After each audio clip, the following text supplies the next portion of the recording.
Hello students. इस video में हम बात करेंगे नाइन्थ साइंस के चैप्टर नंबर 1 की, जिसका टाइटल है मैटर इन अवर सराउंडिंग्स। यानी हमारे चारों तरफ जो पदार्थ पाए जाते हैं उनके बारे में हमने यहाँ पे पढ़ना है। वो होते क्या है, किस प्रॉपर्टीज के बेस पे हम कह सकते हैं कि कोई भी चीज़ मैटर होगी या नहीं, या उसको हम अलग अलग कैटेगरीज में कैसे डिवाइड कर सकते हैं, कितने तरह की स्टेट होती हैं और उनको डिफ्रेंशिएट कैसे किया जा सकता है।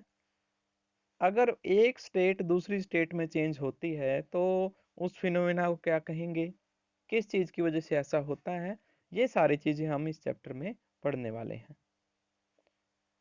तो चलिए स्टार्ट करते हैं। सबसे पहले हम मैटर को डिफाइन करते हैं, मैटर होता क्या है। तो मैं जूम करता हूँ और स्क्रीन पर आप देख सकते हैं इसको। It is a substance which occupy space and has मास। कोई भी ऐसा सब्सटेंस जो स्पेस जो है कंटेन करता है अपने, मतलब कह सकते हो आप कि किसी भी स्पेस में कोई भी चीज़ अगर भरी हुई है तो उसे मैटर कहेंगे। उसके पास क्या होना चाहिए, मास होना चाहिए। Air, earth, fire, sky and water are the 5 basic elements. पुराणों के अनुसार यानी पुरानी किताबों के अनुसार कहा गया है कि एयर यानी हवा, अर्थ यानी मिट्टी, फायर यानी अग्नि, स्काई यानी आकाश, वाटर यानी पानी, ये सभी 5 बेसिक एलिमेंट्स हैं जिनकी हेल्प से हम कह सकते हैं ये पूरे यूनिवर्स को बनाया गया है या फिर बनी हुई है। The panch tattva according to the earlier Indian Indian philosopher, और भारतीय दार्शनिकों ने इन्हें पंच तत्व के नाम से डिनोट किया है, मतलब संबोधन किया है इनका।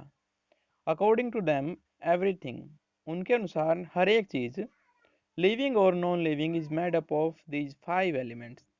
चाहे वो जीवित हो चाहे निर्जीव हो, वो सभी इन 5 एलिमेंट्स से मिलकर के बनी है। इस चैप्टर में हमारा जो मेन मोटिव रहेगा वो ये 4 पॉइंट्स रहेंगे। फिजिकल नेचर ऑफ मैटर, यानी फिजिकल नेचर क्या होता है किसी मैटर का। सेकंड, कैरेक्टरिस्टिक ऑफ मैटर, यानी विशेषताएं। मैटर अगर हमारे सामने है तो हम क्या क्या उनमें क्वालिटी ढूंढ सकते हैं जिनकी हेल्प से हम कह सकें कि ये मैटर होगा या नहीं। फिजिकल स्टेट ऑफ मैटर, अलग अलग अवस्थाएं होती है जिनमें मैटर पाया जाता है, सॉलिड, लिक्विड, गैस और भी अलग अलग तरह की होती हैं। तो ये सभी फिजिकल स्टेट होंगे जिसमें पाया जाता है वो। Next one, change of state of matter. अगर एक स्टेट दूसरी स्टेट में चेंज होती है तो किस बेसिस पे होगी, क्या फिनोमेना उसमें फॉलो होता है। तो हम सबसे पहले फिजिकल नेचर की बात कर लेते हैं। Physical nature of matter. Matter is composed of particles. चाहे किसी भी तरह का मैटर हो, वो छोटे छोटे, बहुत छोटे पार्टिकल से मिलकर के बना होता है। All matter constitute mainly small particles minutely. Minutely का मतलब यहाँ पर मेनली ही है, यानी इसमें स्मॉल पार्टिकल होते हैं बहुत छोटे। मिनट का मतलब यहाँ पर बहुत छोटे। These small particles are known as atom, और इन छोटे पार्टिकल्स को हम परमाणु कहते हैं यानी atom. These particle are too small so they can't be visually perceived. ये बहुत छोटे होते हैं इसलिए हम इन्हें देख नहीं पाते, इसलिए हम इन्हें देख नहीं पाते। बाय नेक्ड आई और सिंपल माइक्रोस्कोप, हम अकेली आइज की हेल्प से या फिर विदाउट एनी माइक्रोस्कोप हम इन्हें नहीं देख पाएंगे क्योंकि इनका साइज बहुत छोटा होता है। Particle of matter are continuously moving as they possess kinetic energy. ये जो पार्टिकल होते हैं ये लगातार मूव करते रहते हैं, यानी इनमें काइनेटिक एनर्जी होती है। With the increase in temperature, जैसे जैसे टेम्परेचर में इंक्रीज होता है इनकी काइनेटिक एनर्जी भी लगातार क्या होती है, बढ़ती रहती है। That is why when we increase the temperature particles move faster, यानी पार्टिकल धीरे धीरे तेजी से मूव करना स्टार्ट कर देते हैं। तो यहाँ पर हमने क्या नोटिस किया? हमने नोटिस किया कि मैटर छोटे-छोटे पार्टिकल से मिलकर के बना है। ये पार्टिकल इतने छोटे होते हैं कि हम इन्हें अकेली आइज़ की हेल्प से नहीं देख सकते। इनके लिए हमें इलेक्ट्रो माइक्रोस्कोप देखने की ज़रूरत होती है। Electro microscope. उसके बाद हमने पढ़ा कि ये पार्टिकल लगातार मूव करते रहते हैं, एक जगह से दूसरी जगह। इसके पीछे की वजह है टेम्परेचर। जो टेम्परेचर इंक्रीज होगा मैटर का तो उसके पार्टिकल मूव करना स्टार्ट कर देंगे। और कभी भी चाहे किसी भी तरह का मैटर हो, उसका टेम्परेचर कभी ज़ीरो नहीं होता, यानी एब्सोल्यूट नहीं होता। इसका मतलब रूम टेम्परेचर पर, बिल्कुल ज़ीरो टेम्परेचर पर भी इतनी एनर्जी उनके पास होती है कि वो मूव कर सकें। उसके बाद हम पढ़ते हैं कैरेक्टरिस्टिक ऑफ मैटर, यानी विशेषताएं। अलग अलग तरह की विशेषताएं पार्टिकल की होती हैं।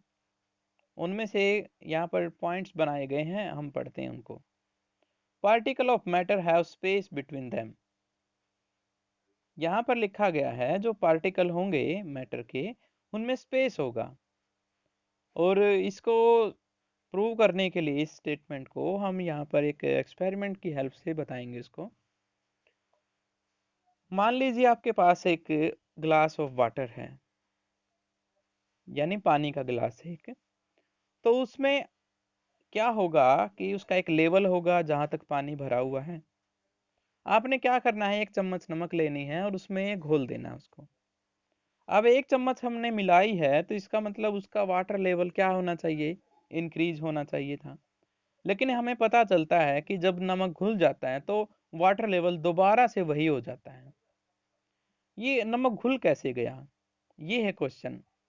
This is because the salt occupy space between the particle of matter.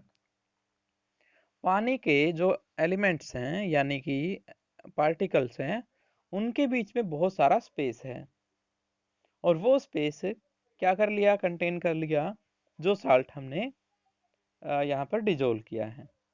क्योंकि वाटर जो है उसके बीच में बहुत सारा स्पेस होता है, इसमें नमक क्या हो गया है, नमक के पार्टिकल डिजोल्व हो गए हैं। This show that particle of matter have space between them. ये हमें बताता है कि पार्टिकल जो होते हैं मैटर के, उनके बीच में स्पेस होता है। Second point, particle of matter are continuously moving. ये पॉइंट हम पहले भी पढ़ चुके हैं। पार्टिकल के जो मतलब पार्टिकल जो हैं वो लगातार मूव करते रहते हैं, चाहे किसी भी तरह का मैटर क्यों ना हो। इसको एक्सप्लेन करने के लिए एक एक्टिविटी है, वो ये है कि एक पानी का गिलास लीजिए और आप क्या करिए, थोड़ा सा उसमें कलर डाल दीजिए, कलर ड्रॉप। तो धीरे धीरे हम देखते हैं कि वो जितने भी कलर ड्रॉप यानी पार्टिकल थे कलर के, वो पूरे के पूरे एरिया में फैल गए हैं। ऐसा तभी हो सकता है जब वो मूव करते हों। इसका मतलब या तो पानी के पार्टिकल मूव कर रहे हैं या फिर कलर के पार्टिकल मूव कर रहे हैं। अपने आप हर तरफ कलर फैल गया है, यानी डिफ्यूज हो गया है एक जगह से दूसरी जगह। This show the particle of matter are continuously moving as the particle of water colour diffuse with particle of water. यहाँ पर यही बताया गया है कि ये पार्टिकल डिफ्यूज हो गए हैं पानी के साथ। ऐसा तभी हो सकता है जब ये मूव करते हों। थर्ड पॉइंट में, particle of matter attract each other. ये जो पार्टिकल हैं मैटर के, वो एक दूसरे को अट्रैक्ट करते हैं। To move our hand in liquid.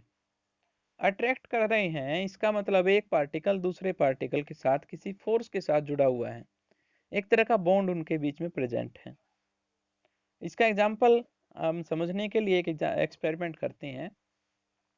हम लकड़ी के एक बॉक्स के ऊपर हाथ मारते हैं, फिर हम पानी के ऊपर हाथ मारते हैं, और उसके बाद हम हवा में हाथ मारते हैं। तो धीरे धीरे हमारी कैपेबिलिटी बढ़ जाती है कि उस मैटर को हम क्या कर सकें, क्रॉस कर सकें। हमने जब सॉलिड के ऊपर ऐसे एक हिट किया था हाथ से, तो वो सरफेस के ऊपर ही रह गया। पानी के ऊपर जब मारा तो वो सरफेस के थोड़ा सा अंदर तक चला गया। और जब हम हवा की बात करते हैं तो यहाँ पर कोई सरफेस ऐसा था ही नहीं जो हमें रोक सके। इसका मतलब मैटर में अट्रैक्शन तो होती है एक दूसरे के लिए, लेकिन वो स्टेट जैसे जैसे चेंज होती है वो चीजें भी चेंज होती रहती है। सॉलिड में ये अट्रैक्शन या फिर ये बॉन्ड स्ट्रॉन्गेस्ट होते हैं, इसीलिए हम सरफेस के ऊपर ही रह गए थे। वाटर के केस में ये थोड़ा सा वीक हो जाती है, दैट इज वाई वो हम थोड़ा सा उसमें क्रॉस कर गए थे। हवा में ये और भी वीक हो जाती है और हम बड़ी आसानी से इसको मूव कर चुके थे। That is why we can say every matter particle attracts each other, or we can say the particle of matter are bonded with each other with an attraction, जिसे हम बॉन्ड कहते हैं। अलग अलग तरह के अलग अलग मैटर में ये बॉन्ड जो है इनकी डेफिनेशन बदलती रहती है। ओके, आज हम इतना ही करेंगे, बाकी कल पढ़ेंगे।